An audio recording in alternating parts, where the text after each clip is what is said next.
दिल का यही है कहना, बाबा पास तुम्हारे रहना। दिल का यही है कहना, बाबा पास तुम्हारे रहना। अव्यक्त वतन से यूं ही आके हमसे मिलते रहना। अव्यक्त वतन से यूं ही आके हमसे मिलते रहना। संगम की ये मुलाकातें बरसाई स्नेह बरसाते। संगम की ये मुलाकातें बरसाई स्नेह बरसाते। दिल का यही है कहना, बाबा पास तुम्हारे रहना। पास तुम्हारे रहना।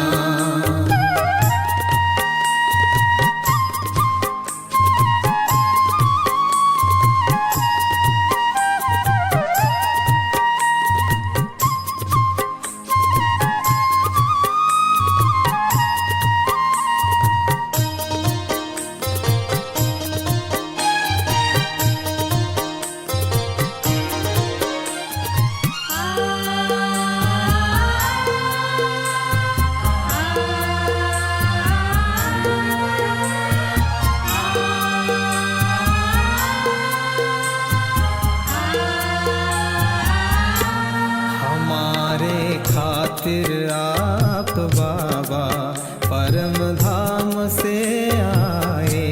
हमारे खातिर आप बाबा परम धाम से आए। मीठे मीठे बच्चे कह के, मीठे मीठे बच्चे कह के मुरली हमें सुनाए। प्यार तुम्हारा इतना पाए, प्यार तुम्हारा इतना पाए, किस्मत का क्या कहना।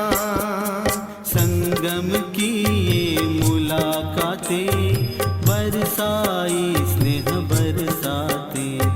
संगम की ये मुलाकातें बरसाई स्नेह बरसाते।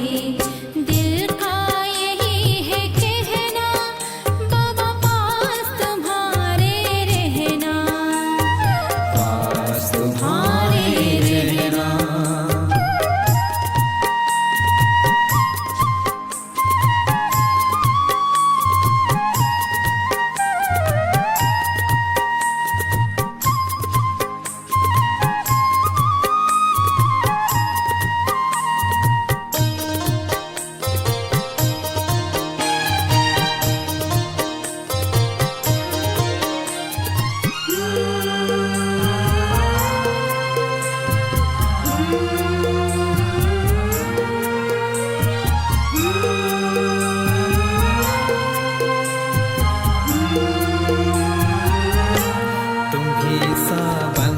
तुम्हीं सा सोचे, मन में बात यही है। तुम्हीं सा बन के तुम्हीं सा सोचे, मन में बात यही है। इसके सिवा बाबा मन में, इसके सिवा बाबा मन में और कुछ भी नहीं है।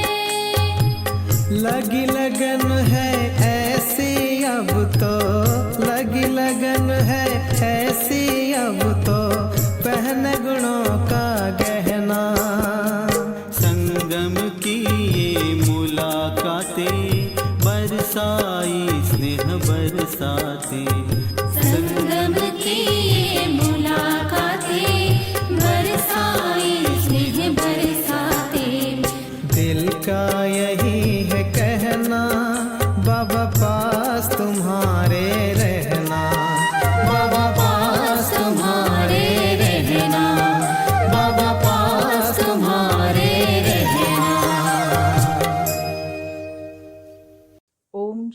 शांति। बाबा कहते बच्चे, आत्मा के ऊपर जंग लगी है, कट चढ़ी है विकारों की, जिसको उतारने के लिए बाबा आए हैं, हमारे कर्मों को सुकर्म बनाने के लिए।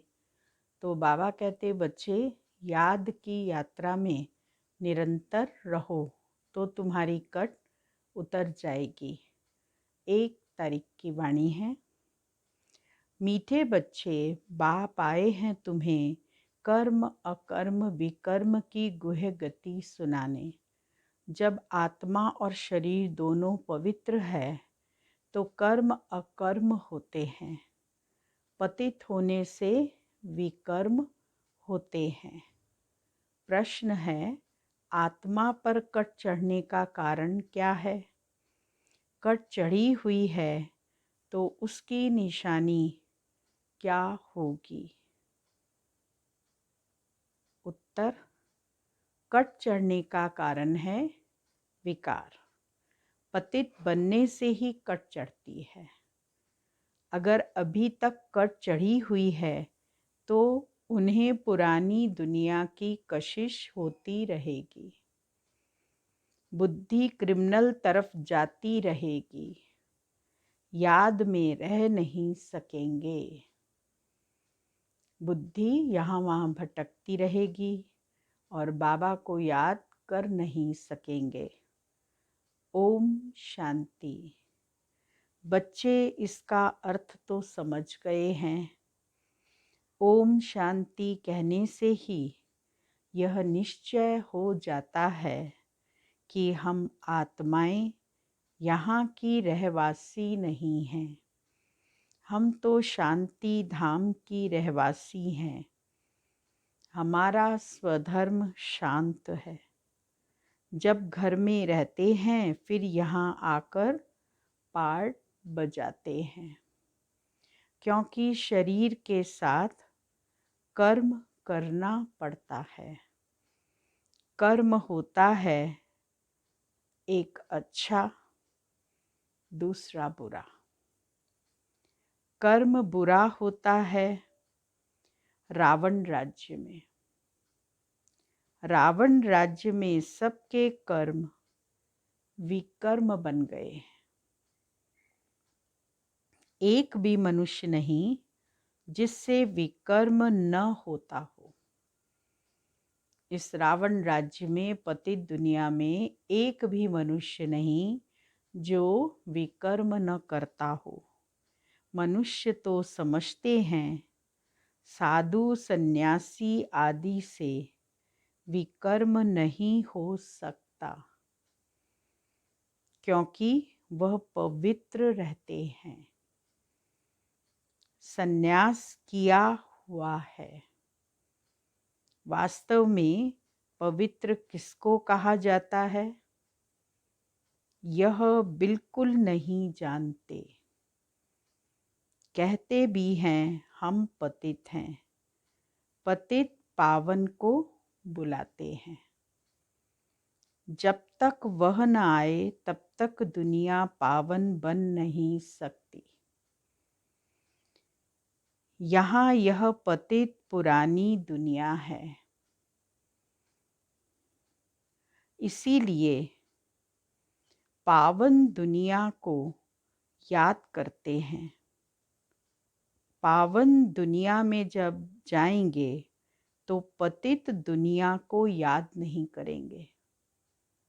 जब पावन दुनिया में जाएंगे तो स्मृति ही नहीं रहेगी पतित दुनिया की। अभी पतित दुनिया में हैं तो पावन दुनिया के बारे में जानकारी मिलती है तो उसे याद करते हैं। वह दुनिया ही अलग है। हर एक चीज़ नई फिर पुरानी होती है ना। नई दुनिया में एक भी पतित हो न सके।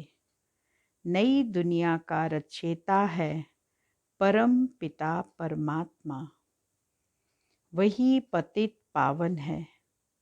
उनकी रचना भी ज़रूर पावन होनी चाहिए। पतित सो पावन। पावन सो पतित। यह बातें दुनिया में किसकी बुद्धि में बैठ न सके। कल्प कल्प बाप ही आकर समझाते हैं। तुम बच्चों में भी कई निश्चय बुद्धि होकर फिर संशय बुद्धि हो जाते हैं। माया एकदम हप कर लेती है। तुम महारथी हो ना। महारथियों को ही भाषण पर बुलाते हैं। महाराजाओं को भी समझाना है। तुम ही पहले पावन पूज्य थे, अभी तो यह है ही पतित दुनिया। पावन दुनिया में भारतवासी ही थे। तुम भारतवासी आदि सनातन देवी देवता धर्म के डबल सिरताज संपूर्ण निर्विकारी थे। महारथियों को तो ऐसे समझाना होगा ना। इस नशे से समझाना होता है। भगवानोवाच काम चिता पर बैठ सांवरे बन जाते हैं, फिर ज्ञान चिता पर बैठने से गोरा बनेंगे। अब जो भी समझाते हैं वह तो काम चिता पर बैठ न सके, परंतु ऐसे भी है जो औरों को समझाते समझाते काम चिता पर बैठ जाते हैं। आज यह समझाते कल विकार में गिर पड़ते हैं। माया बड़ी जबरदस्त है। बात मत पूछो। औरों को समझाने वाले खुद काम चिता पर बैठ जाते हैं, फिर पछताते हैं। यह क्या हुआ? बॉक्सिंग है ना, बॉक्सिंग चलती है माया के साथ। कभी माया को हम हराते, कभी माया हमको हराती। स्त्री को देखा और कशिश आई, काला मुंह कर दिया। माया बड़ी दुस्तर है। प्रतिज्ञा कर और फिर गिरते हैं तो कितना 100 गुना दंड पड़ जाता है। वह तो जैसे शूद्र समान पतित हो गया। गाया भी हुआ है, अमृत पीकर फिर बाहर में जाए दूसरों को सताते थे, गंध करते थे। ताली 2 हाथ से बजती है, एक से तो बज न सके। दोनों खराब हो जाते। फिर कोई तो समाचार देते, कोई फिर लज्जा के मारे समाचार ही नहीं देते। समझते हैं कहाँ ब्राह्मण कुल में नाम बदनाम न हो जाए।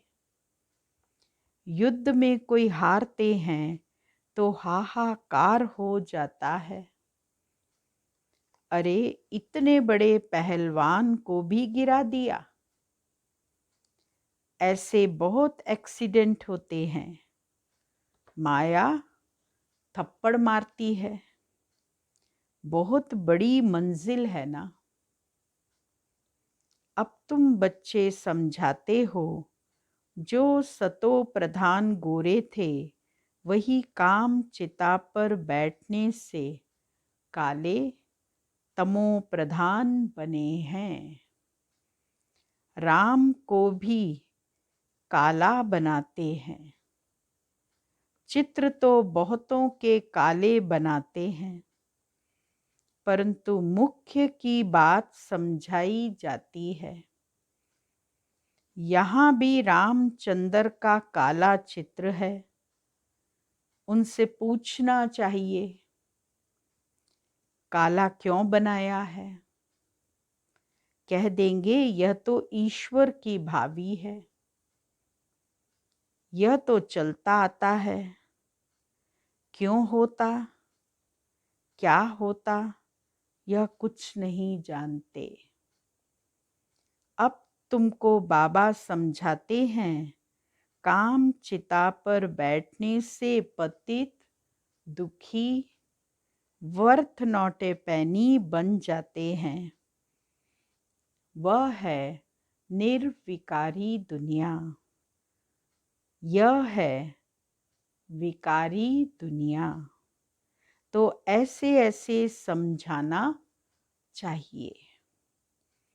यह सूर्यवंशी, यह चंद्रवंशी, फिर वैश्यवंशी बनना ही है। धीरे धीरे 84 जन्म लेने ही हैं, सीढ़ी उतरनी ही है, अंत में आकर शूद्रवंशी बनना ही है। वाम मार्ग में आने से फिर वह देवता नहीं कहलाते।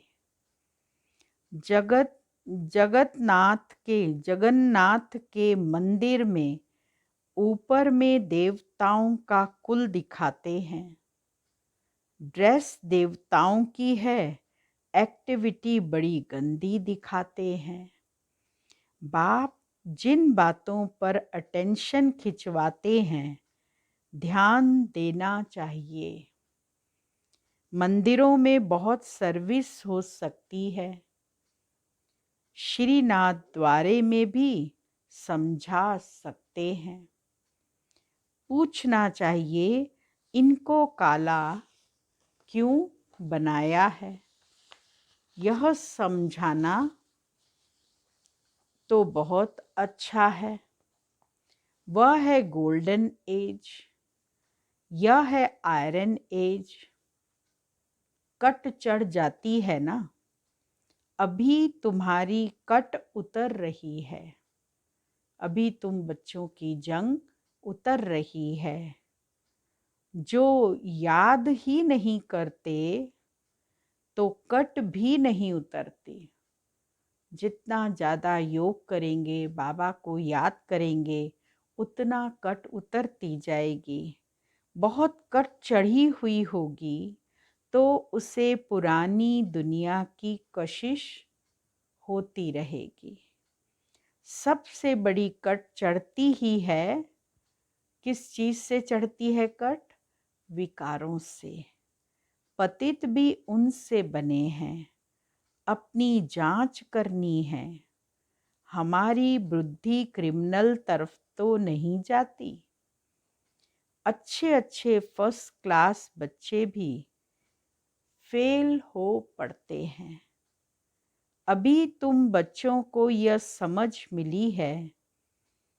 मुख्य बात है ही पवित्रता की। शुरू से लेकर इस पर ही झगड़े चलते आए हैं। बाप ने ही यह युक्ति रची।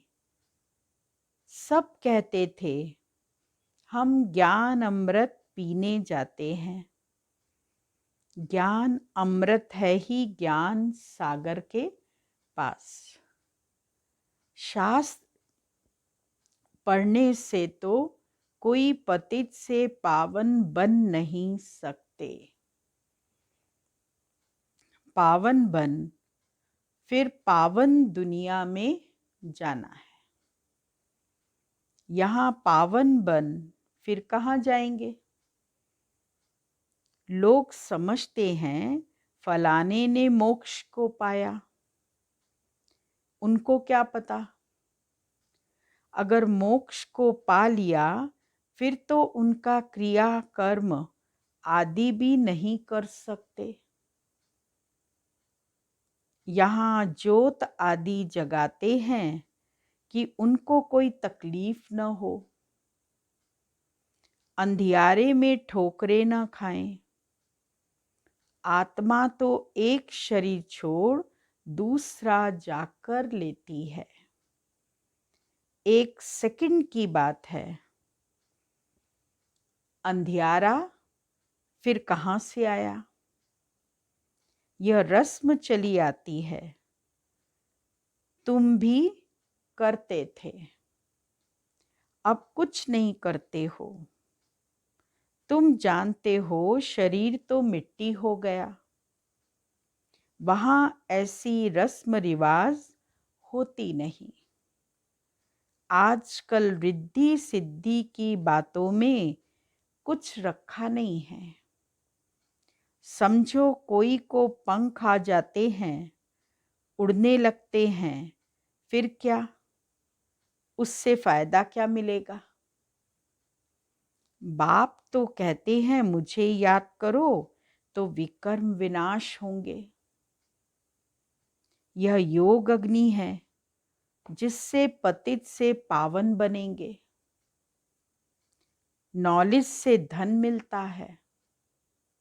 योग से एवर हेल्दी पवित्र, ज्ञान से एवर वेल्दी धनवान बनते हैं।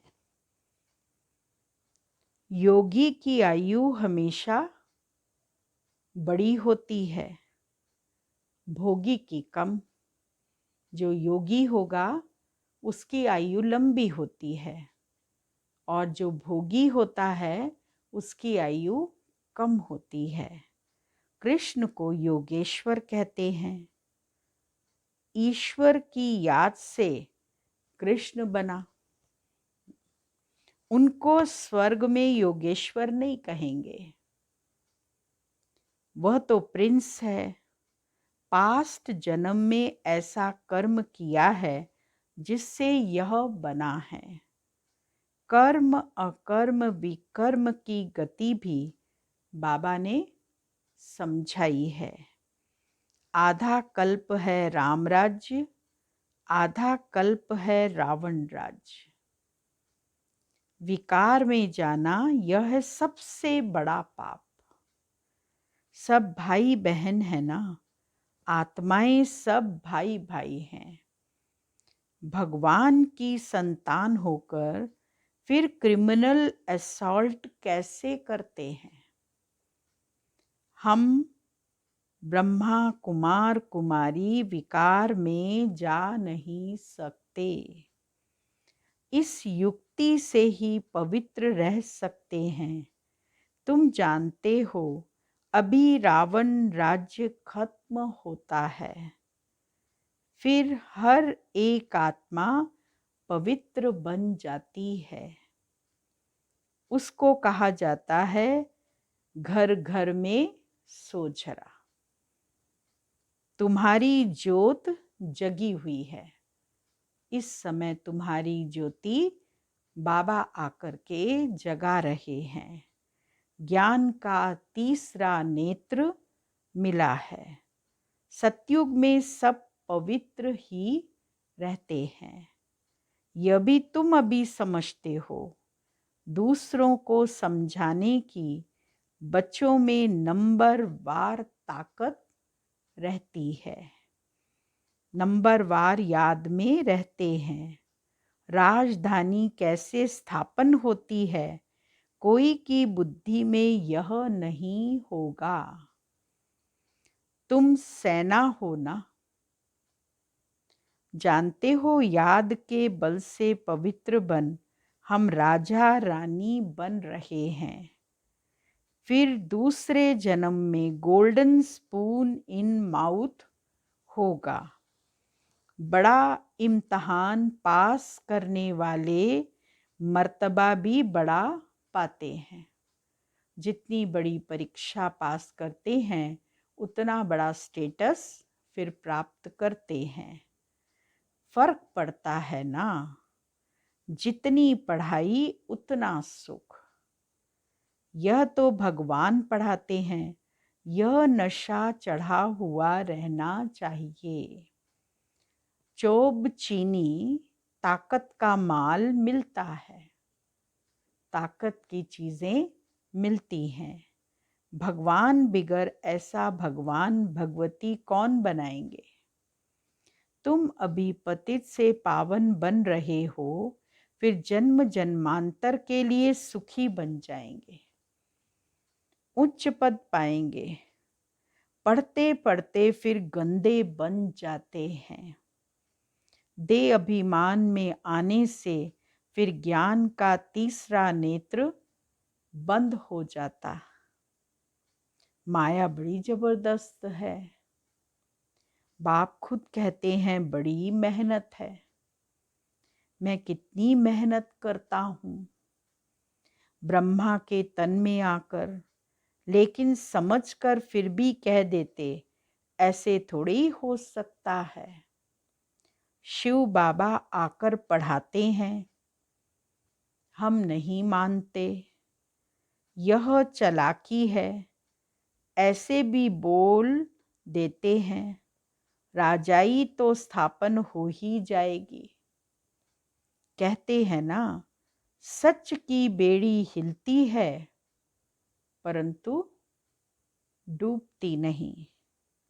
कितने विघ्न पड़ते हैं। अच्छा, मीठे मीठे कीलदे नूरे रत्न शाम से सुंदर बनाने वाली आत्माओं प्रति मात पिता बाप दादा का दिल व जान, सिख व प्रेम से याद प्यार और गुड मॉर्निंग। रूहानी बाप की रूहानी बच्चों को नमस्ते। रूहानी बच्चों की रूहानी बाबा को याद प्यार, गुड मॉर्निंग, नमस्ते। मुख्य सार है पहला पॉइंट, योग की अग्नि से विकारों की कट को उतारना है। अपनी जांच करनी है कि हमारी बुद्धि क्रिमिनल तरफ तो नहीं जाती है। दूसरा पॉइंट, निश्चय बुद्धि बनने के बाद फिर कभी किसी भी बात में संशय नहीं उठाना है। विकर्मों से बचने के लिए कोई भी कर्म अपने स्वधर्म में स्थित होकर बाप की याद में करना है। वरदान है, सर्व प्राप्तियों के अनुभव द्वारा पावरफुल बनने वाले सदा सफलता मूर्त भव। जो सर्व प्राप्तियों के अनुभवी मूर्त हैं वही पावरफुल हैं। ऐसी पावरफुल सर्व प्राप्तियों की अनुभवी आत्माएं ही सफलता मूर्त बन सकती हैं, क्योंकि अभी सर्व आत्माएं ढूंढेंगी कि सुख शांति के मास्टर दाता कहाँ हैं। तो जब आपके पास सर्व शक्तियों का स्टॉक होगा तब तो सबको संतुष्ट कर सकेंगे। जैसे आजकल एक ही स्टोर से सब चीज़ें मिल जाती हैं, ऐसे आपको भी बनना है। ऐसे नहीं सहन शक्ति हो सामना करने की नहीं, सर्व शक्तियों का स्टॉक चाहिए, तब सफलता मूर्त बन सकेंगे। अपने पास जो बाबा ने अष्ट शक्तियाँ दी हैं उसका पूरा स्टॉक हमारे पास होना चाहिए। ऐसे नहीं कि कोई आए तो उसको एक शक्ति दो, दूसरी मांगे तो वो हमारे पास नहीं है। ऐसा स्टॉक पूरा जमा करेंगे तभी हम सफलता मूर्त बन सकेंगे। स्लोगन, मर्यादाएं ही ब्राह्मण जीवन के कदम हैं। कदम पर कदम रखना माना मंजिल के समीप पहुंचना। अब मातेश्वरी जी के अनमोल महावाक्य हैं, पुरुषार्थ और प्रारब्ध का बना हुआ अनादि ड्रामा। मातेश्वरी से किसी ने प्रश्न किए हैं और मातेश्वरी ने उसके उत्तर दिए हैं। पुरुषार्थ और प्रारब्ध दो चीज़ें हैं। पुरुषार्थ से प्रारब्ध बनती है। यह अनादि सृष्टि का चक्र फिरता रहता है। जो आदि सनातन भारतवासी पूज्य थे वही फिर पुजारी बने, फिर वही पुजारी पुरुषार्थ कर पूज्य बनेंगे। यह उतरना और चढ़ना अनादि ड्रामा का खेल बना हुआ है। फिर जिज्ञासु ने प्रश्न किया, मातेश्वरी, मेरा भी यह प्रश्न उठता है कि जब यह ड्रामा ऐसा बना हुआ है तो फिर अगर ऊपर चढ़ना होगा तो आपे ही चढ़ेंगे, फिर पुरुषार्थ करने का फायदा ही क्या हुआ? जो चढ़ेंगे फिर भी गिरेंगे, फिर इतना पुरुषार्थ ही क्यों करें? मातेश्वरी, आपका कहना है कि यह ड्रामा हूबहू रिपीट होता है, तो क्या ऑल माइटी परमात्मा सदा ऐसे खेल को देख खुद थकता नहीं है? जैसे 4 ऋतुओं में सर्दी, गर्मी आदि का फर्क रहता है, तो क्या इस खेल में फर्क नहीं पड़ेगा? मातेश्वरी, बस यही तो खूबी है इस ड्रामा की, हूबहू रिपीट होता है। और इस ड्रामा में और भी खूबी है जो रिपीट होते हुए भी नित्य नया लगता है।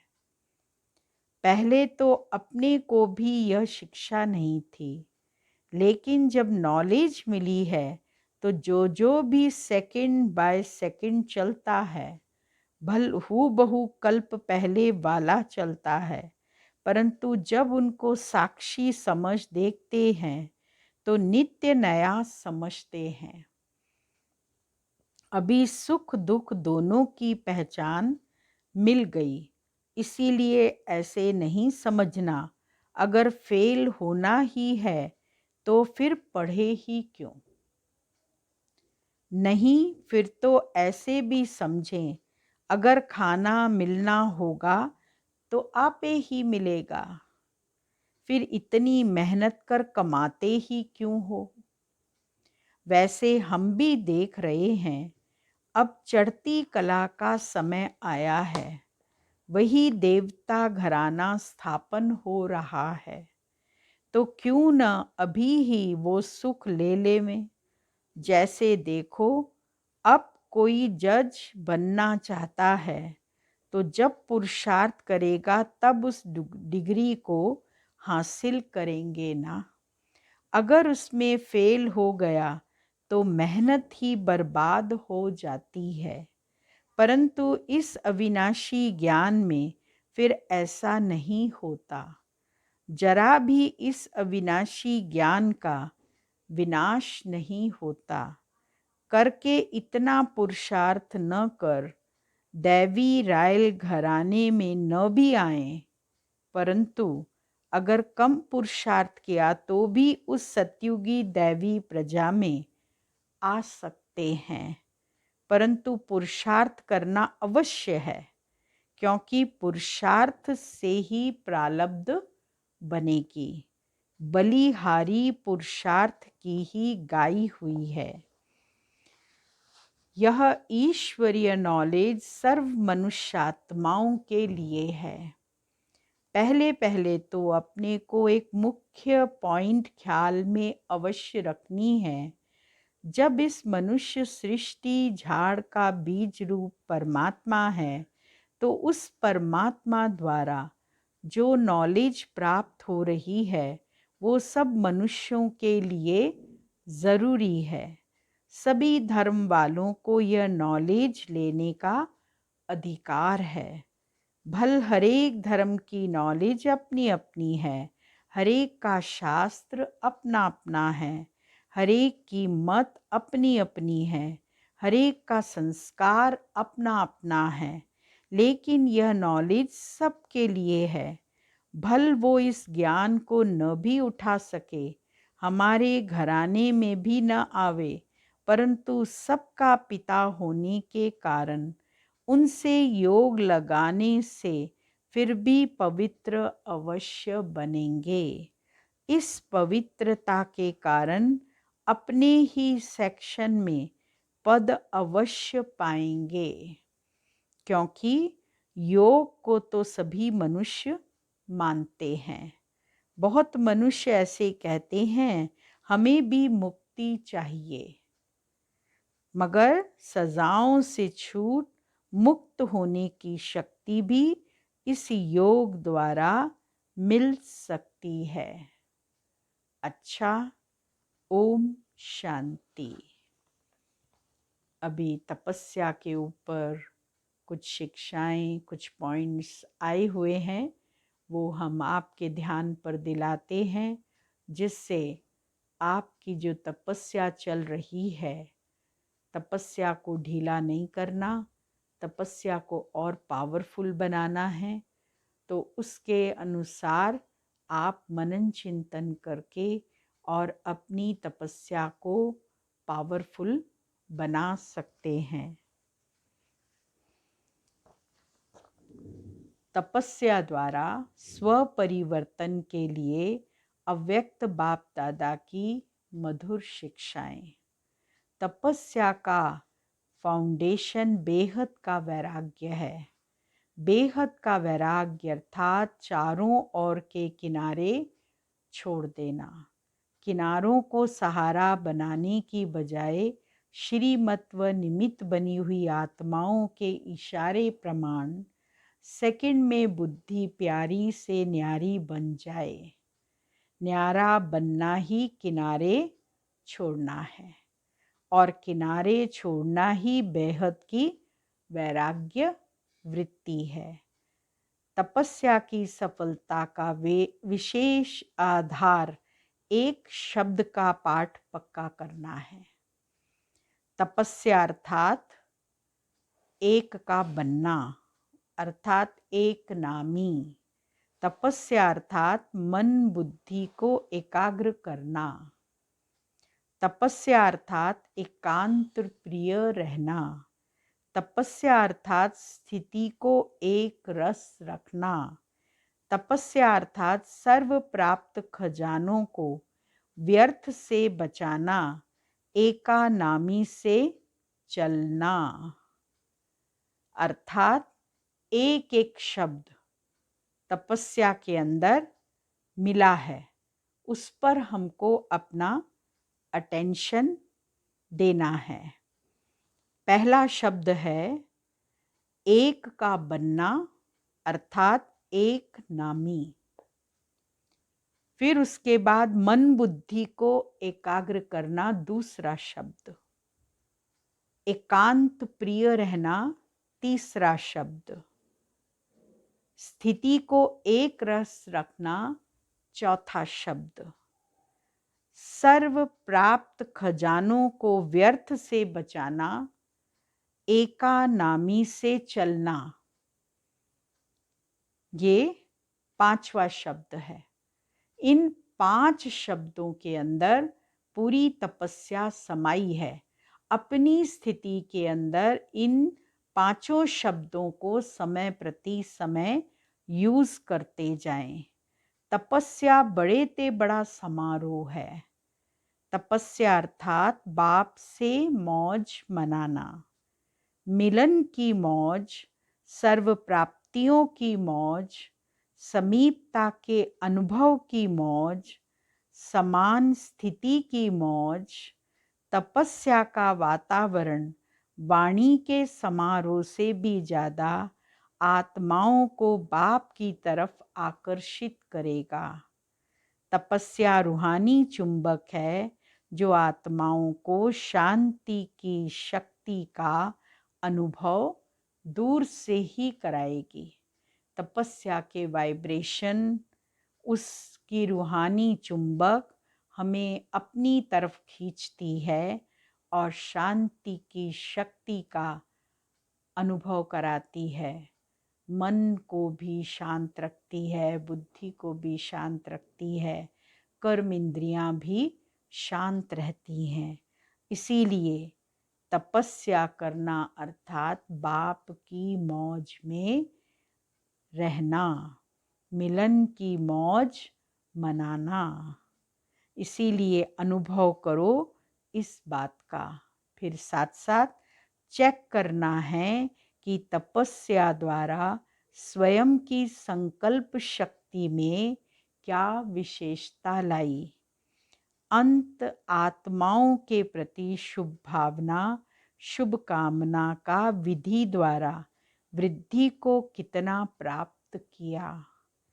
बोल में मधुरता, संतुष्टता और सरलता की नवीनता कितनी लाई। कर्म स्वयं के प्रति व अन्य आत्माओं के प्रति प्राप्ति का अनुभव कराने वाले हुए। तो इसमें 3 बातों का इनका ध्यान रखना है कि हमारे अंदर कितनी मधुरता आई, हम कितने संतुष्ट हुए और कितनी हमारे अंदर सरलता आई। इन तीनों ही बातों को अपने अंदर चेक करना है, अपने चार्ट में नोट करना है और रोज़ इस पर रिवाइज करना है। जितना इसको रिवाइज करेंगे, चेक करेंगे, उतना ही अनुभव कराने की हमारी वृत्ति हो जाएगी। तपस्या अर्थात मास्टर दाता की स्मृति स्वरूप का अनुभव करना। जिसके भी संबंध संपर्क में आओ, उन आत्माओं को मास्टर दाता द्वारा प्राप्ति का अनुभव हो। हमारे से जो भी आत्मा संपर्क में आती हैं, उनको दाता से अनुभव हो कि ये हमको दे रहे हैं। चाहे हिम्मत मिले, क्या क्या हमसे मिलना है उस पर हम ध्यान दें। चाहे हिम्मत मिले, चाहे उल्लास उत्साह मिले, चाहे शांति व शक्ति मिले, खुशी मिले, सहज विधि मिले, अनुभव की वृद्धि की अनुभूति हो, हर एक को कुछ न कुछ देना है। जो ब्रह्मा बाप के संस्कार वही ब्राह्मणों के संस्कार हों। जो बाप का स्वभाव वही मेरा स्वभाव हो, अर्थात दाता बनकर सबको दान देना है। दान कौन सा देना है? फिर से रिवाइज करते हैं। चाहे हिम्मत मिले, चाहे उल्लास उत्साह मिले, चाहे शांति व शक्ति मिले, खुशी मिले, सहज विधि मिले, अनुभव की वृद्धि की अनुभूति हो, हर एक को कुछ न कुछ देना है। और इन सब बातों को नोट कर लेना, नोट करके रोज़ इनको पढ़ना, रोज़ इनको रिवाइज करना। तो उससे क्या होगा? हमारी स्थिति बहुत परफेक्ट बनती जाएगी, एक रस अवस्था हमारी होती जाएगी और हम बाबा की याद के शक्ति लेकर सर्वात्माओं को शक्ति प्रदान करते जाएंगे। ओम शांति।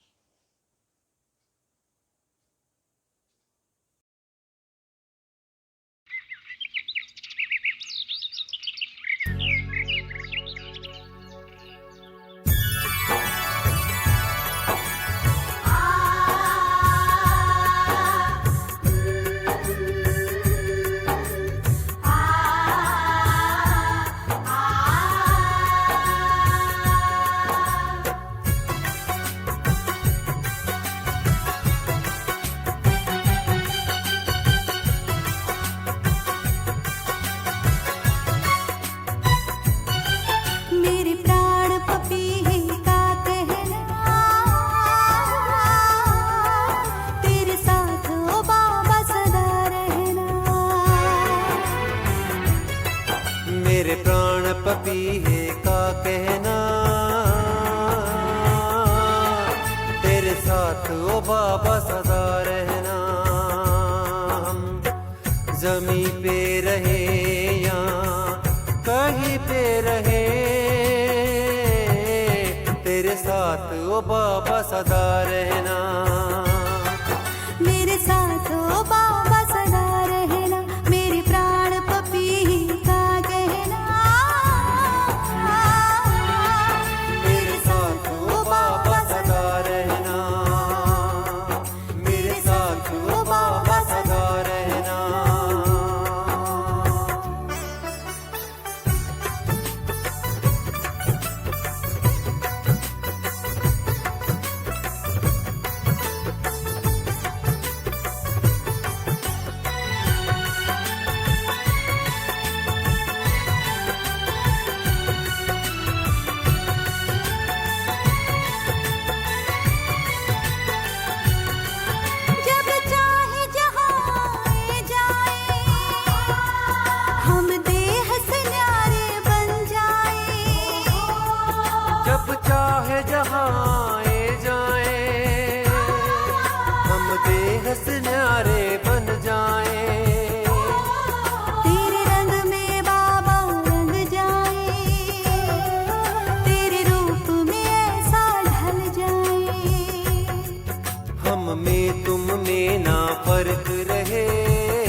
चाह नहीं। पाना था हमें जो पा ही लिया, अब और तमन्ना क्या करना। मेरे प्राण पपीहे का कहना, तेरे साथ ओ बाबा सदा रहना, तेरे साथ ओ बाबा सदा रहना।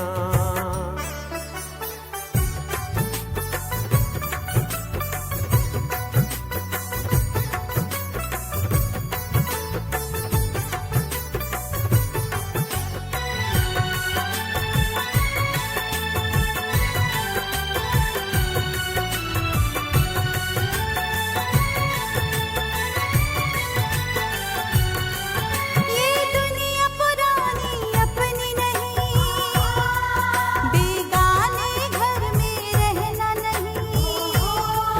ये दुनिया पुरानी अपनी नहीं, बेगाने घर में रहना नहीं। अब तेरे सिवा बाबा मेरे, कुछ प्यारा नहीं कोई अपना नहीं। नैनों में नए युग का सपना,